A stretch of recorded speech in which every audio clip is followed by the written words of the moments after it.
Okay.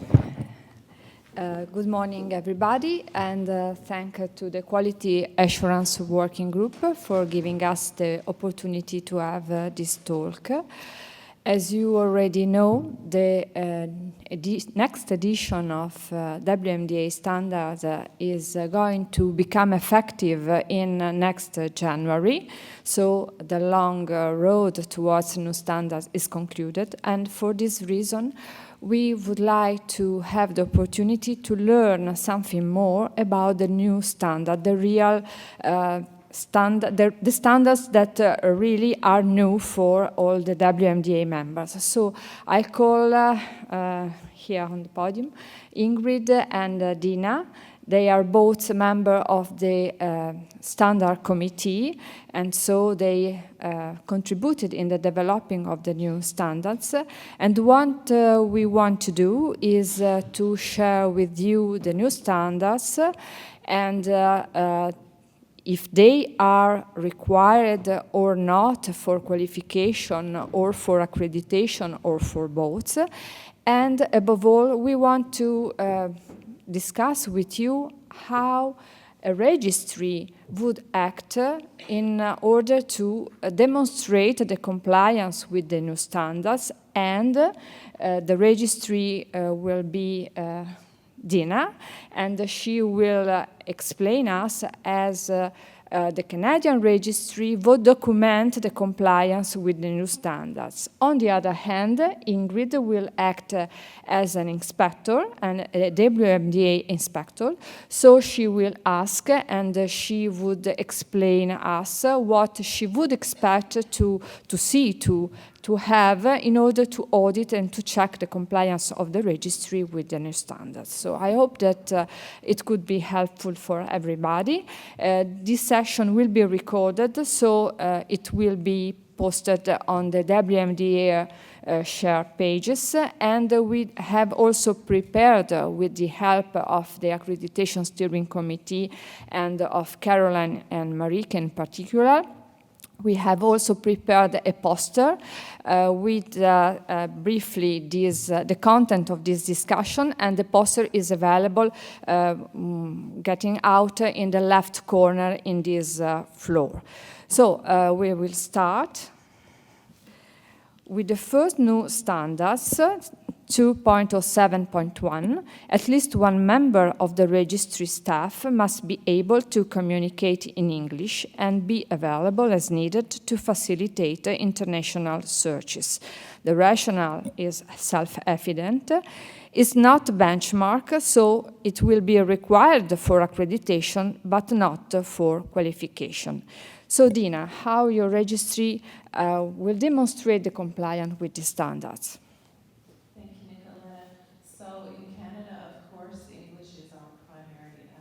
Language. However, we do have staff whose primary language is not English, particularly in the search activity.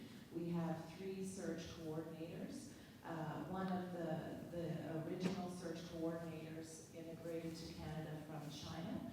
English was not her primary language. So during the hiring process and interviewing process, we, of course, confirmed that she had certification and fluency in English as a second language, and we asked for documentation to illustrate this.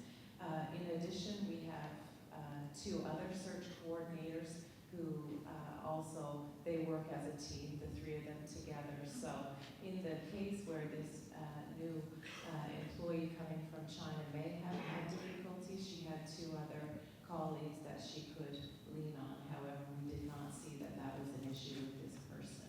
So in terms of documentation, I would provide an organization chart showing those who are immediately and directly involved in search activity, and also show certification of fluency in English where required. Thank you, Dena. That sounds really good. I wouldn't expect any problems in Canada, especially since these are full-time employees, and since English is the native language anyway, I wouldn't expect any language issues for this registry. For others, it may be an issue, but only more if the employees were not available at the registry at all times. Okay, thank you. The next new standards is the 3.22.3.2 about the female volunteer donors of childbearing potential that must have a pregnancy test and be counseled to avoid pregnancy during the workup stage before use of mobilizing agents, stem cell collection, or initiation of the recipient's preparative regimen, whichever occurs earliest. Actually, there was already a standards related with the pregnancy test on the female donor, but we, in the next edition, want to be more detailed in the timing of this pregnancy test. It's a benchmark, so it will be required both for accreditation but also for qualification. Dena. One of our SOPs 8.1 entitled Request for Workup of a OneMatch Donor, there's a section in there pertaining specifically to donor testing and how they are counseled at the verification typing phase and again at workup. A couple of tools that we have in place are the collection center donor medical examinations. So when they are seen by the collection center physician, it's also part of the examination checklist. And in terms of the OneMatch staff who counsel the donor at verification typing, we have a tool that's called the OneMatch Medical Conditions Chart. And the section P indicates where pregnancy is to be a deferral. So that is the reference tool that is used by the OneMatch staff. So your SOP 8.1 would cover what type of testing is done and when testing is performed on female donors, or if retesting would have to be performed? Yes, so the SOP also gives a checklist of the tests that are to be carried out, including pregnancy testing. And it also includes the workup stage and about counseling the female donors. Okay, and the documentation that counseling has been taken place and that testing has been performed, those are both covered by your checklists, I would assume, by the health screening questionnaire and by the medical exam checklist. Is that where the documentation takes place? Yes, the health screening questionnaire includes a question around pregnancy, so that's where the OneMatch case manager would document whether or not the donor indicated they were pregnant, and also the actual test requirements would come back to us with the results of pregnancy or not. Okay, thank you. Okay, thank you.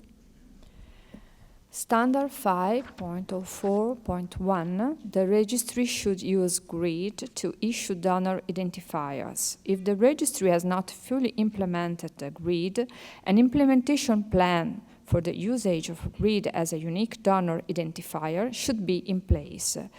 Everybody know what is GRID. In the next edition of standards, it will not be a benchmark in order to permit the registries to have an implementation plan. So it's a should, not required for qualification or accreditation, but it's very likely that in the next edition of standards, it will be required. So it's important to have a plan for implementation.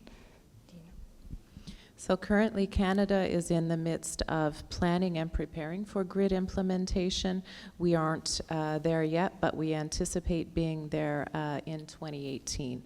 So currently what I would provide to demonstrate that we are working toward this would be a copy of the project plan, which would include a full impact assessment regarding all of the forms, labels, reports that would require accommodation of the new donor identification, as well as major milestones demonstrating what has been accomplished and what will be accomplished over the coming months. When we do implement GRID and complete that project, I would provide a copy of the project closeout report demonstrating that all of the deliverables had been met, and also a copy of, for example, our search report that is generated from our IT system showing that the grid ID is in place. I would show copies of donor workup forms, for example, that go back and forth between the collection center and the transplant center showing the grid ID, and also labels showing that the new ID was implemented. Okay, Dena, so right now I can't expect to see any of the grid numbers on any of the documentation yet, which we will be in the future. However, it seems you have covered all the responsibilities of who is responsible at the registry for implementing what steps, by when you need to have them implemented, and I don't see any problems then with this standard either. Okay. Standard 5.09.1, when transferring electronic data from the registry to another establishment, there must be a validated protocol for the transfer of data. Both the transferring establishment and the receiving establishment must have policies to validate data. The standard is related to electronic data only, not to written and documented data. It's important to know that.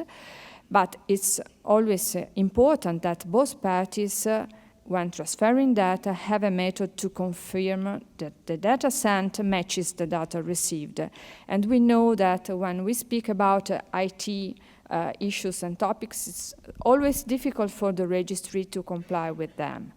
This will be not benchmark standards, but it will be required for accreditation. So how the registry could comply with it?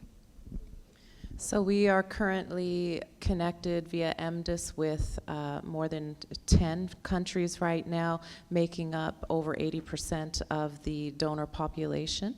I could provide you with a list of the countries with whom we are currently connected via MDIS. I would also provide you with copies of the MDIS communication system logs demonstrating that messages have been sent and received. I could give you copies of our BMDW upload files, again showing our MDIS communication, as well as any warnings or message denials that we're getting from our MDIS connections, and also copy of the policy and procedure that we have in place around implementing MDIS, specifically around the semantics and the data dictionary. Do you also have any national data transfer going on with donor centers that would also be operated the same way, where you also have logs and semantics, I'm assuming, that describe those systems as well? Yes, so through our information system, we have direct communication with our transplant centers, so they can, in real time, access the donor information and activate donors for extended HLA or verification typing. So yes, we would have all of those transcripts of communication and activation requests and other activity would all be documented through our information system records. Okay, and I'm assuming you also have the validation protocols for all of the systems that you have implemented. Good, sounds very good. Thank you. Standard 6.06.1, the registry must have a process to communicate issues related to donor health and the release of an increased risk product to the transplant center. This standard has also a under standards, which says an increased risk product should be released by exception only where there is a documented clinical need for the product and when approved by the physician of the transplant center.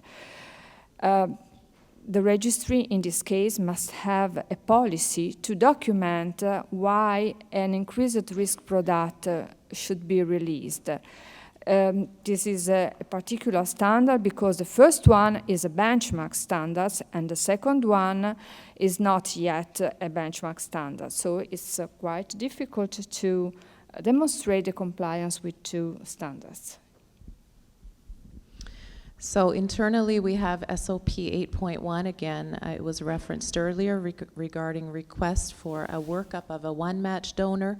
So in these particular cases, the collection center physician would do the assessment. They would, through their assessment form, indicate whether or not the donor was suitable, and if requested, if the transplant center still requested to go forward with this donor, they would be required to sign off on the medical assessment saying that they agree to accept the product under exceptional distribution. So that is documented in SOP 8.1 and also in the Transplant Center Policy Manual, which states again that forms coming from the collection center assessing the donor must be reviewed and agreed upon by the transplant center and signed off. So if, for example, a donor had negative IDM results, but may have had a high-risk behavior or some history that would put them at risk for transmitting a disease, your donor centers and your physicians evaluating the donor have a policy, that's the 8.1, that they are working by, which, so they know they need to communicate, this must be communicated to the TC. Yes, so the OneMatch staff, of course, would receive any test results that would indicate exceptional distribution might be required, and also they would receive the assessment forms from the collection center, and then it would be the responsibility of the OneMatch team to inform the transplant center that there are, for using your example, negative test results, and asking the transplant center if they wish to proceed, and if they do wish to proceed, it would have to go under exceptional distribution, a form which they would have to complete and sign off. I will also add that that is a regulatory requirement in Canada. It's a Health Canada regulation which also stipulates that we have to abide by that. And you have a standardized form you use for communication of the result, and that must be signed off by the TC. Yeah, it's a standardized form. Okay, good. So you would be meeting both of them, even the part about 60611, which an increased release product should be released by exception only, because they are always required to be released by the TC. Good. Okay. Standard 8.07.1. The registry should utilize an international coding and labeling system for the product to ensure the identity of the product. It's clear the rationale of these standards. It's very important to ensure that the information on the label of the product will be understood by the end user. At present, in the next edition of standard, this will be eschewed, so not required for qualification or accreditation. So Canada has 8 collection centers who perform donor collection on behalf of OneMatch. They all use ISBT 128 labeling system, so they're all compliant with that international standard of labeling. And also in our collection center reference manual or policy manual for the collection centers, there is a section that outlines their regulatory requirements and compliance obligations with regard to ISBT 128. So I would provide a copy of a label, for example, and also that section of the reference manual. Very good. So if there's a label documenting the use of ISBT and you have international or national policies requiring it, then I have no further questions. Okay. Standard 8081, policies and procedure for training and qualification of individuals acting as courier and documenting the transport process should follow WMDA guidelines. The entity providing the courier is responsible for ensuring that the transport takes place according to WMDA guidance. We know that the Courier Training Working Group has made a great effort in preparing guidelines, very detailed, so we wanted to include these new standards in the next edition. This will be not benchmark standard, so it will be required for accreditation. In Canada, the transplant centers provide a member of their team in most cases to provide courier services. So they actually send one of their staff members to the collection site to pick up the product and bring it back.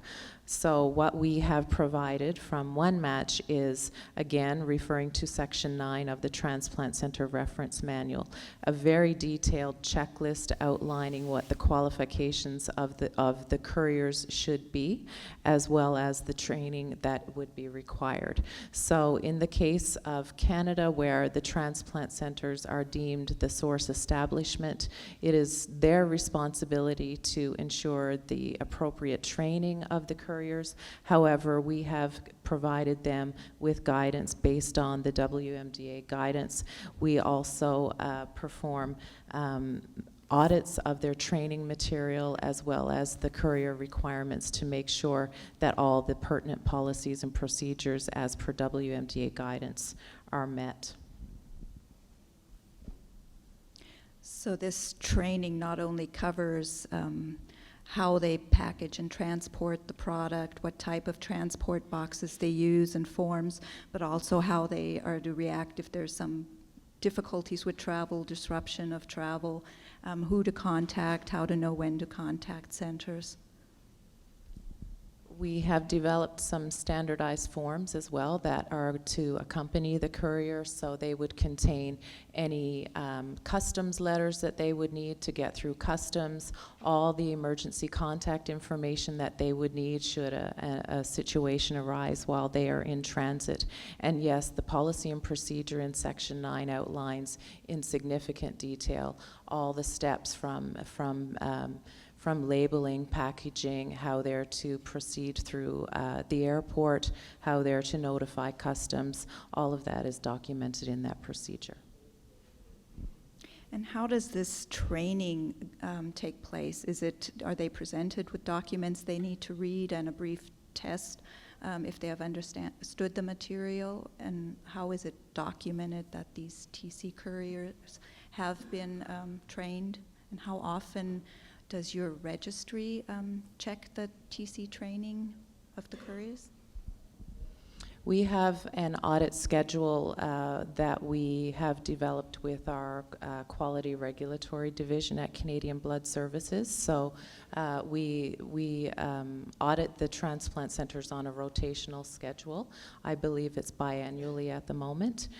When it comes to courier requirements, we look at their training records to make sure that they are trained in terms of being current on policies and procedures at their center. In terms of how the training is actually delivered, I would have to get back to you on that because it is a TC responsibility, so we're not as involved in the actual delivery of the training, but I could get that information and bring it back to you. And if there are any changes in the requirements like the WMDA guidance, then your registry provides that to all of the TCs to incorporate it into their training. Yes, we have a quality committee set up with OneMatch, and it consists of quality associates and quality managers from each of the transplant centers across the country. So we have a monthly teleconference with this committee, so any changes regarding WMDA standards or any other regulatory issues are discussed and brought to that committee. Thank you. Standard 8.08.3, again related with transport. Records of transport must be maintained to allow tracing of the product. The rationale of the standards is that the international regulation requires traceability. It's not benchmark standards, but is required for accreditation. Again, Section 6 of our OneMatch Transplant Center Reference Manual outlines what the obligations are with regard to the tracing of the product, and also there is, again, a standardized form called the Transplant Center Product Infusion Record that the Transplant Center is required to complete upon receipt of the product, indicating the infusion date and if there were any adverse events related to that product. So this is a standard form that they are required to complete upon receipt of the product. And also we have SOP 10.3 post-transplant requirements, which again outline the requirements of completion of this form by the transplant center so that we can ensure the final destiny and outcome of that product. Does the courier have documents with them then that they leave with the TC to sign off, or does your registry provide these documents to the TC? We provide them directly to the transplant center. Okay. And the last new standards, 10.03.1, the registry should have a procedure to communicate changes in the fee schedule to interested parties 30 days prior to implementation. It's clear that when fees change, the customer of the registry should know about this change in advance to help them coordinate the payment. It's not required for accreditation because it is a should. We have SOP 3.1, search and related costs, which outlines our billing and our fee structure, and it also outlines who is responsible to make sure that the fees are currently analyzed and updated, and also that communications are sent not only to BMDW to be posted on the website, but also to our international partner registries. For the most part, we follow the 30-day rule, whereby we have to give 30 days of notification. However, we have cooperative registry agreements with 2 registries whereby we have agreed to give 60-day notice. So for those 2 cooperative registries, we provide them with 60 days notice, but other than that, it's the standard 30 days. And that is all outlined in SOP 3.1. So your SOP covers not only which department is responsible for the communication, but also which communication methods, if they send it as an email or a fax, and by when. So you've covered everything. Very good. Okay, so we concluded this session. I hope that this could be helpful for all the members and for registries already accredited, but also for registries looking for qualification or accreditation. I want to thank Dena and Ingrid for their contribution and everybody for your attention. Thank you.